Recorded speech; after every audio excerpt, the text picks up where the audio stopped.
15 mars, Trocadéro 2014. Donc équipage 114. Alors on va vous présenter notre organisation. Donc là on a 15 jours d'événements et on va avoir à peu près 9 jours de course, incluant le prologue. Donc on a toute une organisation. Il faut être très organisé pour ne pas emmener trop de matériel. Donc là on a une veste et ensuite on a des sacs par jour. Voilà. Arrivé au bivouac, on a un gros sac Ikea dans lequel on a tout le matériel avec matelas, tente, qu'est-ce qu'on a encore dedans? Trousse de toilette, et puis les affaires du jour. Ici, on a de quoi boire, parce qu'il faut énormément boire, on ne va pas ressentir forcément la soif, et au moment où on va la ressentir, ce sera trop tard. Donc ici, on a tout le matos, chacune a le sien pour pouvoir boire. Donc avec une gourde militaire ici.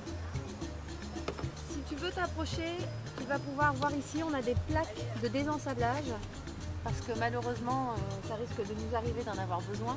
Donc on en a 2 en métal à l'arrière et on a 2 plaques ici. Donc qui vont, au moment où on sera dans le désert, elles seront à l'arrière du véhicule, dans la benne. Ici, c'est mon matériel de navigation. C'est pareil, il faut se protéger de tout ce qui est sable. En gros, ça va se présenter comme ça. D'ailleurs, il faut que je l'enlève cette carte. On a fait un petit montage maison avec une carton rigide. Ce qui fait qu'une fois dans le désert, eh ben, on va être censé repérer ce qu'on voit en face de nous avec la carte. Et ça va pas être facile. Voilà, avec le numéro d'équipage, aux couleurs du véhicule et de 100% L. C'est très léger. Impeccable. Tu veux l'essayer? Ouais. Allez. C'est parti. Et on nous impose des lunettes, des masques. Alors, dans les autres éléments qu'on peut vous montrer, c'est la balise Iritrac. Donc la balise Iritrac, c'est grâce à elle qu'on sera repérable par le PC Course à chaque instant. Et c'est également grâce à elle que les internautes vont pouvoir nous suivre en live, puisque le rallye des gazelles permet aux internautes de suivre en direct chaque minute de la course du 20 au 27 mars, en cas de problème mécanique. Donc là, on a les mécaniciens qui viennent. C'est pareil, on prend, je crois que c'est 200 km de pénalité, sachant que le but du rallye étant de faire le moins de kilomètres possible. Ici, on a une autre balise, c'est la balise Sarzat. Alors là, celle-ci, il faut vraiment souhaiter à ce qu'on ne l'utilise pas, parce qu'elle est dotée normalement d'un bouton. Et si on l'actionne, c'est vraiment que c'est l'urgence, quoi. Donc là, limite, ils arrêtent la course.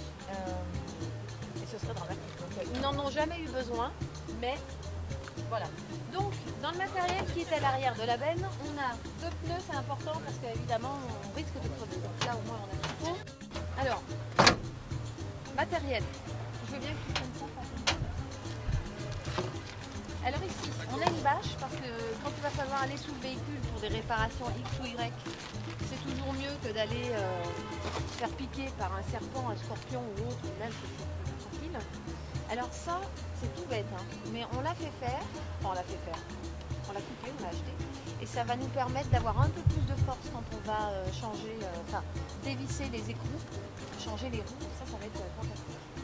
Ici, jerrycan, obligatoire pour la course, cric hydraulique, ça c'est du matériel de course qu'on va laisser.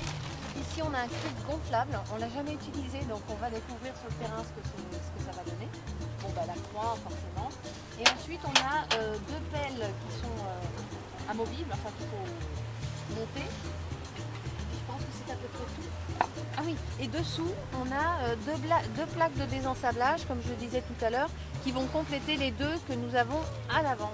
Et on a une sangle de remorquage que je vais essayer de récupérer, voilà, et que je vais d'ailleurs... Voilà, mais là on est bien équipé là.